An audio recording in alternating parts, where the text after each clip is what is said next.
some angry sawfish with a grudge against wood. Fir, so round, good, solid wood.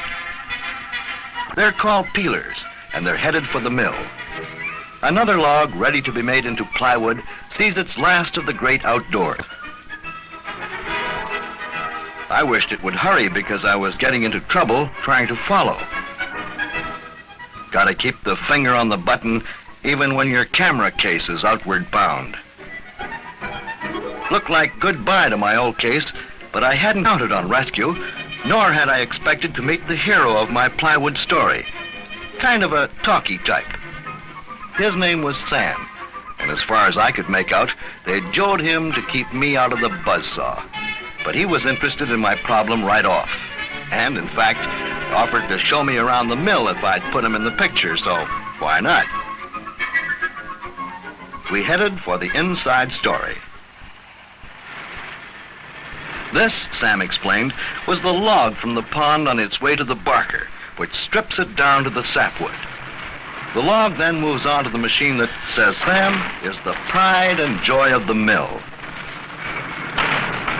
The knife, the big lathe, the mechanical marvel that makes Douglas fir plywood possible. This is it. A firm grip, and we're off at high speed. The blade that turns these logs into plywood veneer is under the sensitive control of one man who must have the skilled eye of a surgeon. The same idea as a potato peeler, says Sam. Feeling its way in, the blade peels the log into one continuous strip of veneer, smoothly unwrapping hundreds of years of growth. Like a symphony, says Sam, but we press on following the veneer along the storage conveyor.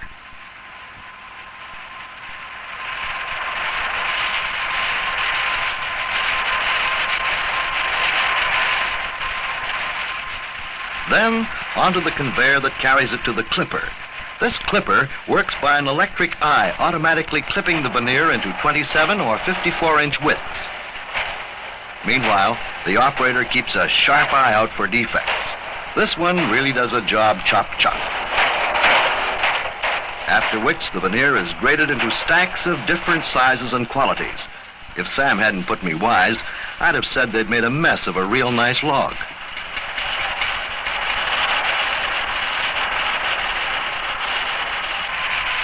Only the beginning, says Sam. It's not easy to improve on nature, but that's the boast of the plywood boys. The veneer has a date with the dryer. This is the wet end of the dryer into which the veneer is loaded. A trip through this 65-foot steam-heated oven takes excess moisture out of the wood, which Sam says is the reason why finished plywood always stays the same size, doesn't shrink in service. Out it comes at the dry end, ready for further adventures on the dry chain. Next step is the moisture check. This machine, strictly electronic, sends it back to the bakery if veneer is not dry enough. Graded again for quality, but this time it's a case of good, better, and best. The personal touch again. Girls sort the veneer into sheets of different sizes. Ready for the next step, which Sam says is sensational, the patching operation. As close to magic as you can get without using mirrors, this machine liquidates knotholes. Observe, ladies and gentlemen, what happens when girl meets knothole in the plywood plant. Now you see it? Now you don't. Clever, these plywood people. The odd width pieces of veneer go for a fast shuffle that evens up the edges and presents them to this machine that clamps and planes as it sprays the edges with glue. For now comes the time to put these pieces together again, which is done by another handy Andy. The procession moves along the table to the electronic edge gluer, which takes random widths and welds them together electrically. The new join comes out of the shuffle even stronger than the veneer itself. Back in one strip again, but minus nature's little errors, the veneer travels through another clipper, emerging in standard width. And now these are readied for assembly into their final form as plywood. which begins at the glue spreader. It's like making a great wooden sandwich, using glue to hold it together. The operator treats the filling to a coating of glue in the spreader, and eager hands place it neatly across the width of the sandwich. According to Sam, the plywood people are really stuck on their glue. It's waterproof. Phenolic resin in the formula makes this glue the king of stick, and Douglas fir plywood the most versatile form of wood. Its great strength comes through altering the direction of the grain in each layer. In no time, a pile is ready for the big squeeze, which takes place in the hot press, key machine in the production of plywood. If Sam had had his way, he'd have sent me through a lot.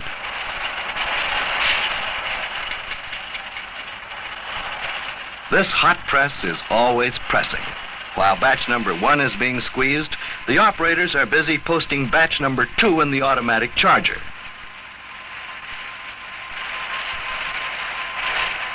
Since this load is 1/4-inch plywood, 3 sandwiches go into each rack.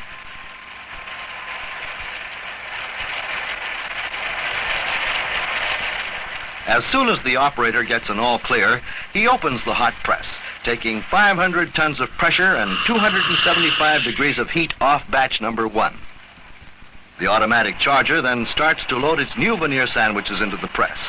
The batch going in replaces batch number 1 coming out. Now it is plywood. It looked pretty good to me as it was, solid and tough, but plywood has to be handsome as well as rugged, so it moves on to the panel saws, which take the untrimmed sheets of plywood and cut them to size.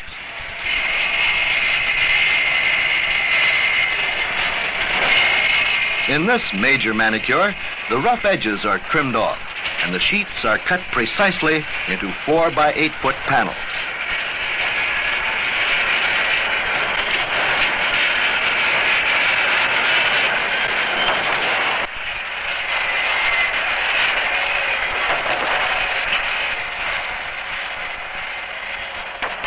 I was set to shoot the last step in the manufacture, the sanding of the plywood, but friend Sam whisked me away to a little chamber of tortures he'd rigged up.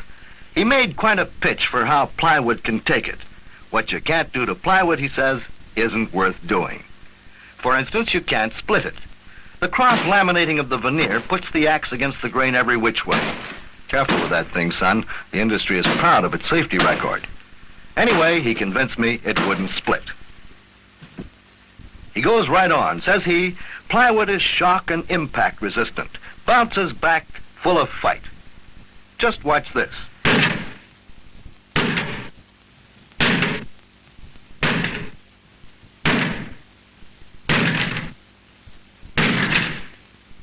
Sam saved by the bell, while plywood is ready for another 10 rounds. Now, don't tell me it's good to eat. No, says Sam. This is to demonstrate how boiling water can't dissolve the waterproof glue. That's why plywood, beats all for lining tanks and drinking troughs, building boats. Sam said even if the veneer boiled away, we'd still find a thin film of solid glue left in the water. I told him I couldn't wait. Bermuda was calling. Plywood isn't the only thing that's impervious. Matter of fact, though, he was a nice little guy, and he sure knew his plywood. He showed me the final stage in the making of plywood, the sanding machine that brings out the delightful grain pattern of Douglas fir, providing a surface you can paint or varnish or leave as is.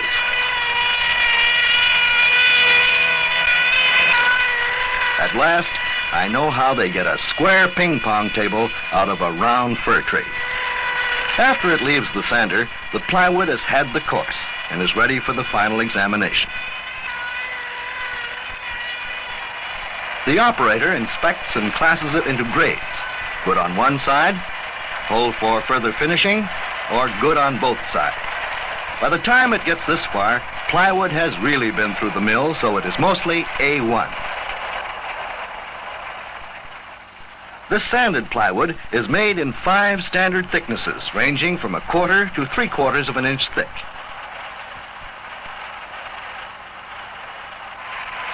PMBC exterior stamped on every sheet guarantees that it's made with waterproof glue, and can withstand more weather than a blue-nosed schooner. Another stack of plywood graduates into the world by way of the shipping department. Douglas fir plywood bundled up for the many uses that await it. The freight train stands by at the loading platform, and we say goodbye to another load of lithe, strong plywood, prepared to take on all comers from junior carpenters to bad weather. Sam, you've convinced me. More than that, when I'm sitting on those beautiful Bermuda beaches next week, I'll be thinking about you and your Douglas fir plywood. Oh, the satisfaction of a good job well done and 2 weeks holiday ahead. This time I'd beat the boss to the punch. But the boss... Now what?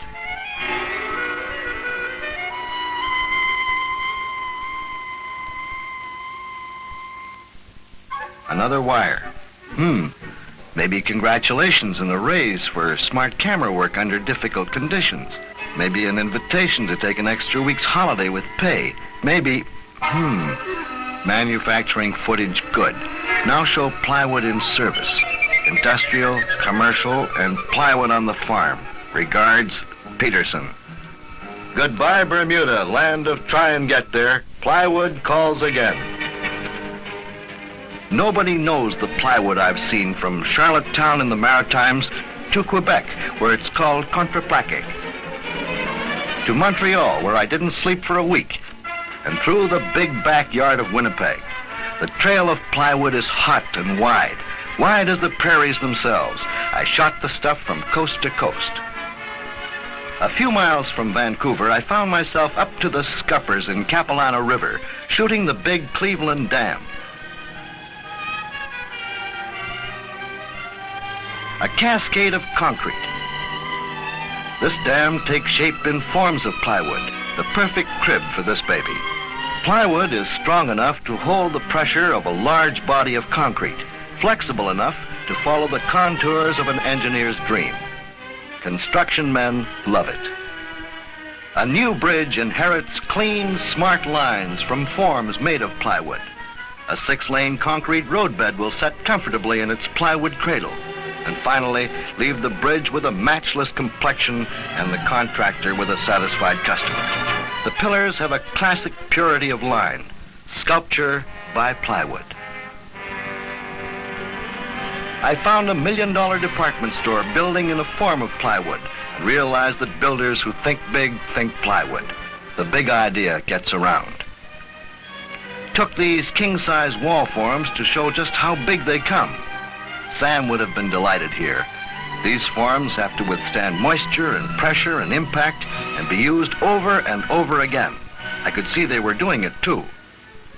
For construction men, a home away from home. Barrack-type buildings of plywood are comfortable, easy to move. A pan shot of a plywood apartment project in Alberta. Right here is where it started looking good to the camera, a joy to focus on.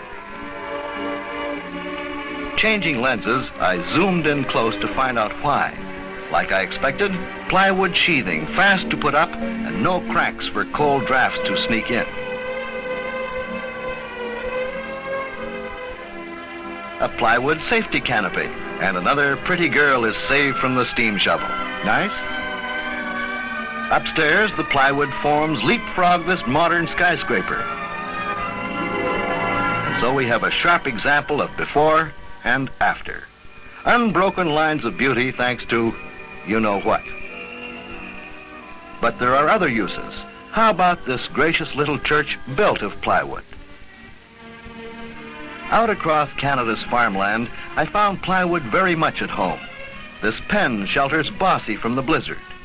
Love this great outdoors, braces a man. But this farmer loves the great indoors of his plywood shed, which he built himself.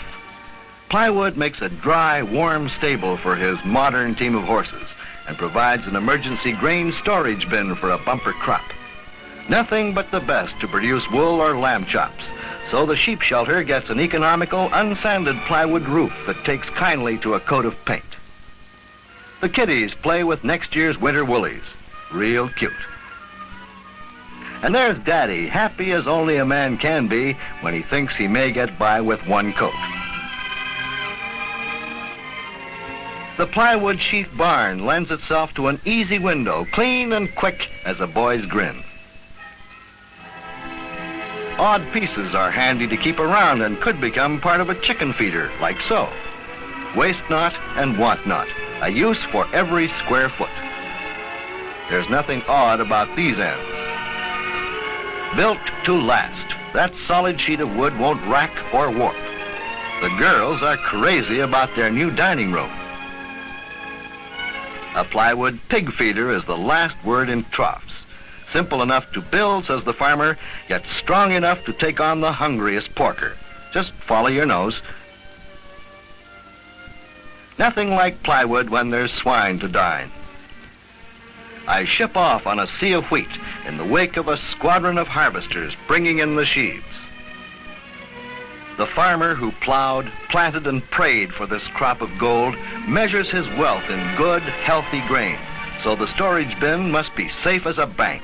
That's food, clothing, a new car, and maybe a television set in the bin, which is round and economically sound as only plywood can make it. Tired has-beens have a bad case of the liens beside their modern circular brothers. Properly designed, these plywood grain towers will withstand great pressures without a whimper. A plywood shed hits the road and doesn't complain when the road hits back, because plywood doesn't rack. A queen of tugs is the Anna Gore. Her superstructure is built of plywood, the same that stands lifeguard duty on big passenger boats. Plywood must be good when a modern ship can trust passengers to it. And if anybody had told me you could make a wharf of plywood, I'd have said he'd lost his buttons. But there they were, plywood pontoons. When it comes to water, plywood is right in there with the ducks and small boys. Pliant and waterproof glued, it bends to the will of both amateur boat builders and professionals. This luxury launch will have no cracks to become leaks, combining the best elements of steel plate and oak timber. Yet it's easy to work. Plain sailing means a better boat for less money. That long strip of skin will take any impact short of a run-in with the Queen Mary. What I couldn't figure was how they got such a length of plywood. The answer is scarf jointing, which glues panels end to end with a flush joint as strong as the panel itself. That plywood has come a long way from the old mill pond. With this tough hide, the craft will take more engine, more people, and if necessary, more punishment. A little bit of this can make a man awfully dissatisfied with a rented rowboat. But hold on, I forgot the minor mariners. Part of the fun of being a kid and safe as a gull on the wave. A plywood assignment does have its moments. At Transcona, they use it for lining refrigerator cars.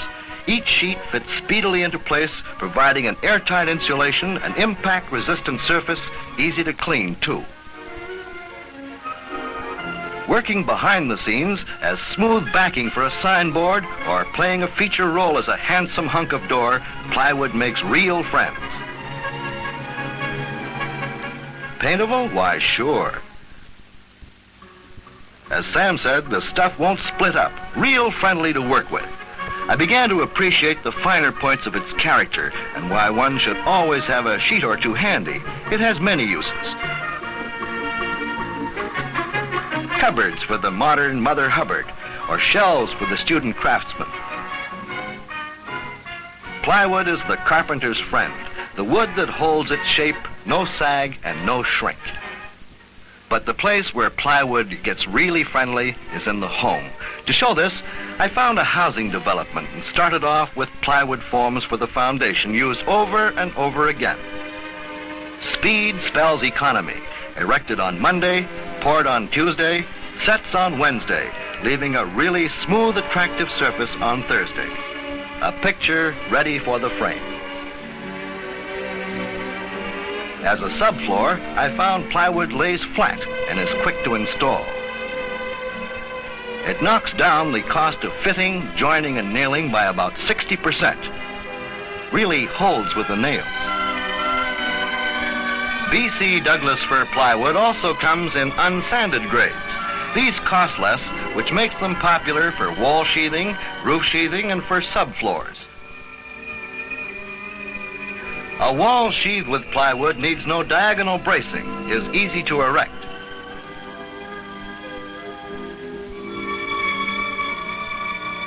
But no matter how fast plywood walls go up, it's just not fast enough for newlyweds eager to settle down.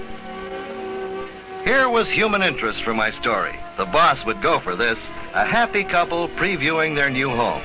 I tagged along, taking this project of home building in my stride. With my camera, I felt I was right in there. But dreams, taking shape in studs and plywood, sort of left me on the outside groping for a dream of my own.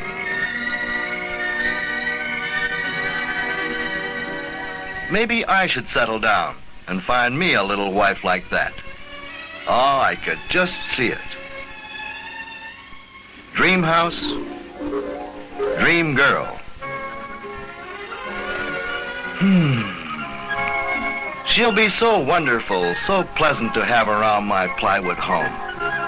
And she'll be in love with it, all new and inviting, so easy to keep clean. In our plywood kitchen, my heart's delight will find everything so handy. She'll be pleased and proud of that kitchen. Planning just so, no confusion, no wasted space, and all because the boss pushed me into a plywood picture. When she thinks I'm working too hard, she'll just slide over and get something to keep me on the job. And she'll know just where to find me. I can hear her say, "How clever, lining our attic with plywood, adding a new dimension to paradise." I'll be a handy guy to have around the home. The girl will be mad about me, and no wonder. I'll be a man of experience, buying my own plywood, sawing my own panels, and hammering my own nail. Oh, it'll be great fun. And every night, there'll be a cozy dinner with wine and soft music. And sometimes we'll invite friends into our plywood home just to show them how happy we are. It almost seems too good to be true. The girl of my dreams, the home of my dreams, and all for the man of my dreams, me.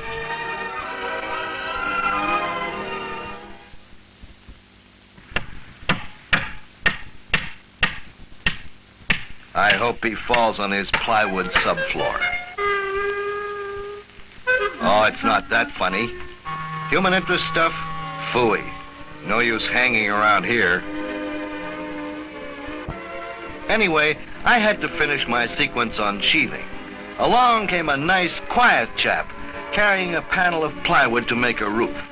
This roof sheathing proves Douglas fir plywood is not only easy on the eyes, but easy on the back. They tell me these large surfaces of plywood sheathing hang on to nails better and longer than ordinary wood twice as thick. Cross-lamination does it. Plywood in the nooks and crannies keeps out drafts, keeps down fuel bills. At this stage, I felt I'd given plywood in the home a pretty full show. There was plenty more to shoot, but I had enough to show how plywood is helping to solve our housing problems. Plywood builds quicker, and plywood builds better. Well, the plywood story wasn't so tough after all. Educational, sort of. But I was still ready for a smash of Bermuda, so... Now what? The boss wouldn't dare. Whew, boy, for a minute I thought, what's this? Wrapped like a present. Must be some mistake, unless the boss decided I deserved some little thing after 5 years of slaving over his films.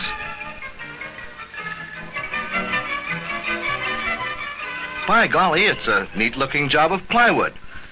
Somebody must have known my old camera case went for a sale. What do you know, from my old pal, Dear Joe, made this camera case myself. Being plywood, it's rack-proof, waterproof, and wham-proof. Happy holiday, Sam. Good old Sam. All I can say is this couldn't have come at a better moment. Must try the old camera for size. Generous little guy, Sam. Makes it 4 sizes too big, but rugged. Probably outlast the camera and the cameraman, too. Go ahead, Joe. Throw out the old chest. You've got a real friend. Sam may be a simple little guy, but he's sure got a heart made of solid plywood.